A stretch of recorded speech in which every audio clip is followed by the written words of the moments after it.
comme la période nous le recommande, c'est les états grippaux nous guettent les uns et les autres.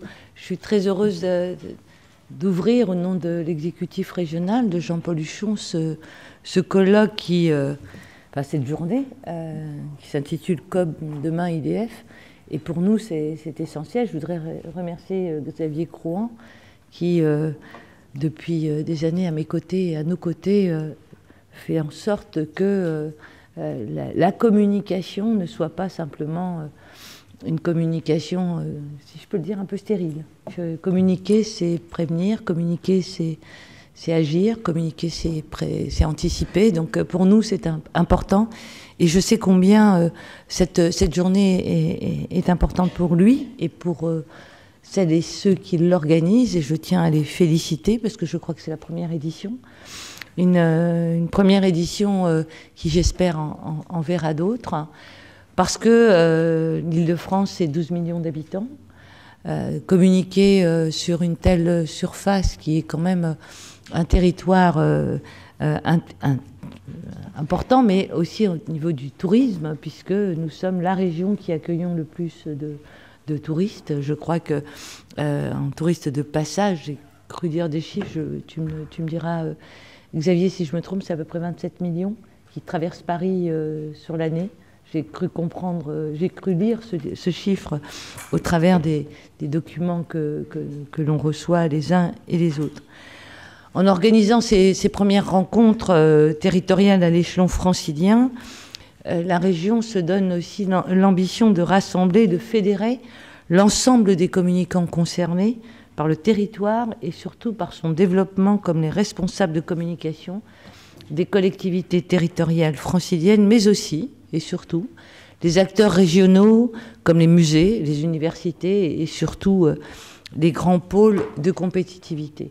Voilà, mesdames et messieurs, je ne vais pas faire un discours de 3h15. Non, je vais juste vous accueillir parce que je crois que la journée est rondement organisée. Le programme, à la lecture de des documents qui nous ont été remis, ce programme se fait en 2 temps.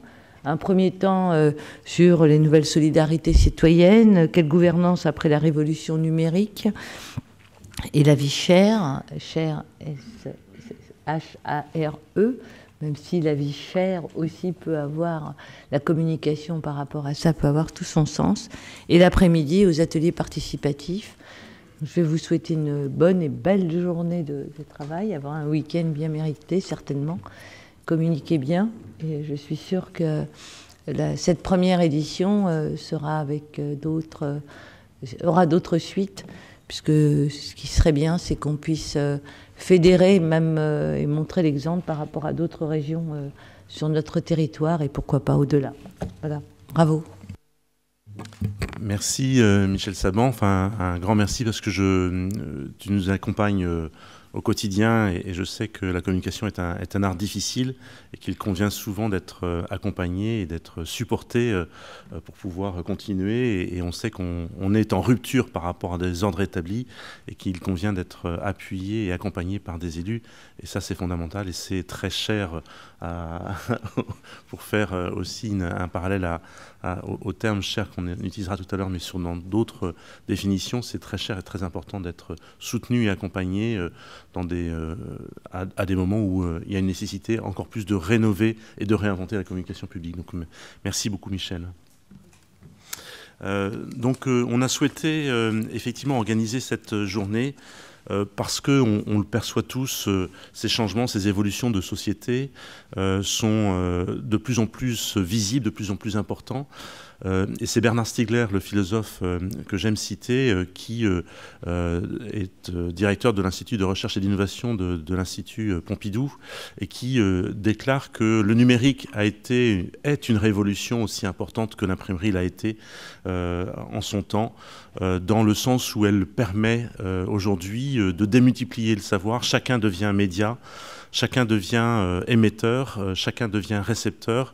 On est dans une société beaucoup plus horizontale et cette révolution, le numérique l'a accéléré, alors que l'imprimerie a mis peut-être plusieurs centaines d'années pour générer cette révolution. Aujourd'hui, le numérique, en l'espace d'une petite génération, on a basculé dans un autre monde, et certains sociologues parlent effectivement de changement de civilisation. Donc forcément, ces évolutions, ces changements nous interpellent, nous interrogent, et nous sommes nombreux à y réfléchir, pas uniquement ici, mais dans d'autres structures. Et donc c'est la raison pour laquelle on l'a appelé Comme Demain IDF, et vous avez le hashtag que vous allez pouvoir utiliser lorsqu'on aura finalisé l'installation du Wi-Fi, même si le 3G passe, on aura juste un code qu'on vous donnera tout à l'heure, on a juste un petit problème technique. Mais vous allez pouvoir hashtaguer sur Twitter Comme Demain Île-de-France afin de faire partager aussi un peu les réflexions que l'on va mener tout au long de la journée. Donc je vous disais que nous ne sommes pas les seuls, bien évidemment, à réfléchir à ces questions-là. Et je voulais en profiter pour remercier les partenaires qui nous accompagnent sur cette journée. En l'occurrence, d'abord l'association Communication Publique. Vous avez dans vos sacs... on vous a remis un certain nombre de documents, et vous avez notamment donc l'association Communication Publique réfléchit à toutes les questions autour de la communication publique. Elle réunit à peu près 300 communicants publics. C'est dans toutes ces dimensions sur les enjeux, ses missions, ses formations, et on se réunit régulièrement autour de rencontres, de carrefours, de petits déjeuners. Et donc l'association Communication Publique édite Parole Publique, qui est une revue qui permet de réfléchir sur un certain nombre de thèmes. Et là, en l'occurrence, c'est valoriser les actifs immatériels publics, et un certain nombre de contributions ont été réalisées autour de ce thème. Philippe de Racour, qui est son secrétaire général, est ici parmi nous, et je le remercie. Je voulais remercier aussi Capcom, qui est là le réseau effectivement des communicants publics territoriaux, plusieurs milliers, et qui là aussi, à travers des rencontres, une dernière sur le numérique à Issy-les-Moulineaux, s'est tenue, après avoir été organisée à Rennes, qui est une ville qui m'est chère, et donc Issy-les-Moulineaux a pris la relève et a organisé avec Capcom les carrefours numériques. C'est aussi un forum qui est organisé tous les ans et qui réunit à peu près 1 millier de communicants publics territoriaux. Et cette année, c'est le 10, 11, 12 décembre à La Rochelle. Et vous avez dans votre mallette, là aussi, la présentation donc de ce forum. Et pour faire partie du comité de pilotage aussi de Capcom, je peux vous assurer que c'est un moment passionnant, à la fois sur son contenu, mais aussi sur les rencontres qu'on peut y faire et les échanges. Et là, je voulais saluer aussi Bernard Deljari, qui est son secrétaire général, qui est parmi nous, avec nous. Donc 2 associations, 2 structures de réflexion, mais aussi des médias qui nous accompagnent. Brief, qui est la dernière revue de communication publique qui sort régulièrement et tous les mois. Je sais que la rédaction était prévue d'être là aujourd'hui, et donc va nous suivre, et là aussi décrypte les grandes tendances de communication publique. Donc c'est aussi un nouveau média qui est arrivé dernièrement sur la place de la communication publique, et c'est là aussi un élément important. La revue Gazette des communes, qu'on ne présente plus, et qui là aussi depuis de nombreuses années décrypte les évolutions des collectivités territoriales. Enfin, une revue peut-être que vous découvrez, qui est Oui Demain, qui est une revue qui décrypte là aussi finalement cette révolution qui est en cours, de cette société nouvelle qui se crée, qui se développe à travers de multiples initiatives qui se prennent par les citoyens eux-mêmes. Et donc cette revue a pour vocation de décrypter ces évolutions, ces tendances, cette révolution qui est en cours, cette nouvelle société qui est en cours de construction, de co-construction. Et donc on a souhaité finalement vous faire découvrir cette revue parce que elle nous accompagne aussi, et elle permet vraiment de positionner plus que la communication, en tout cas l'évolution de cette société. Enfin, je voudrais remercier Xavier de Fauchécourt, qui est le responsable de l'agence Beau Repère, qui nous a accompagnés à mettre en scène toute cette journée, donc à la fois cette matinée de débats qu'on va avoir, mais aussi dans l'après-midi. Je vais en redire deux mots. Nous allons avoir, en termes de programme, tout d'abord plutôt un premier niveau d'échange avec les interventions de Valérie Peugeot, de Nicolas Collin et de Anne-Sophie Novelle. On a voulu avoir ce premier temps de présentation un peu pour décrypter quelques tendances sociétales qui vont nous impacter ou qui nous impactent d'ores et déjà.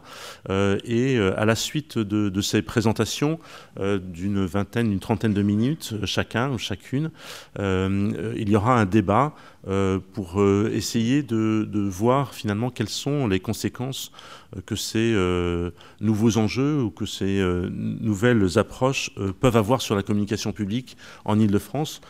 Et donc ce débat nous permettra de nous éclairer peut-être encore un peu plus sur notre métier, nos missions et notre fonction. Et là, ce sera bien évidemment un débat très interactif puisque chacun pourra poser des questions au fur et à mesure. À la suite de quoi, dans l'après-midi, nous aurons un déjeuner qui va se dérouler, je vous le repréciserai plus tard, de l'autre côté, au siège véritable du Conseil régional, de la présidence du Conseil régional en sous-sol, qui est une salle qui nous accueillera pour le déjeuner. Et nous reviendrons ici à 14 heures précises pour des ateliers lab. Là, que nous avons voulu volontairement des laboratoires d'idées et donc un certain nombre de sujets qu'on a essayé de choisir en fonction des centres d'intérêt des uns ou des autres. Et ce sont des ateliers non pas d'échange d'expériences, mais vraiment de production de contenu. C'est-à-dire qu'on va essayer de définir un peu quelles sont les grandes questions, les grands questionnements, les grands enjeux autour de ces questions-là et comment ça peut impacter nos communications publiques. Donc ce sont des pistes de réflexion qu'on cherchera à poursuivre au-delà de ces ateliers à travers un groupe LinkedIn qu'on va créer et où chacun pourra contribuer. On y mettra là aussi, les animateurs de ces groupes nommeront un rapporteur et ces rapporteurs permettront de présenter les conclusions ou les questionnements qui seront issus de ces groupes de travail. Et ces résultats de réflexion seront présentés, vous seront diffusés à la fois par mail, mais aussi sur le groupe LinkedIn, qui permettra de poursuivre l'ensemble de cette réflexion au-delà de cette journée. Alors sur le plan pratique, mais on le redira tout à l'heure, les ateliers, les intitulés et les numéros des ateliers seront affichés sur les portes des différentes salles, ainsi que la liste des participants qui sont inscrits à chaque section. Alors vous pourrez participer, vous êtes inscrit à 3 sessions, puisque on a souhaité multiplier les moments de rencontre et les moments d'échange sur les différents thèmes. Donc vous pouvez participer à 3 sessions différentes. Alors si vous n'êtes pas inscrit à ces sessions, vous pourrez bien évidemment le faire à condition de vous inscrire auprès des hôtesses, notamment au moment de la pause vers 11 heures.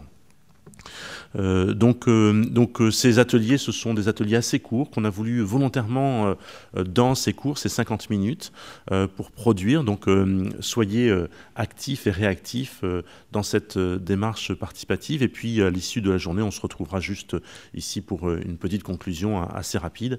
Donc voilà, une journée assez dense. On est à peu près 230, 240 personnes inscrites tout au long de la journée. Pendant des vacances scolaires, c'était effectivement quelque chose d'important. Et je vais donner la parole maintenant pour la partie véritable des débats à Régis Decloset qui va voilà, animer l'ensemble de la journée et de la matinée. Merci à vous.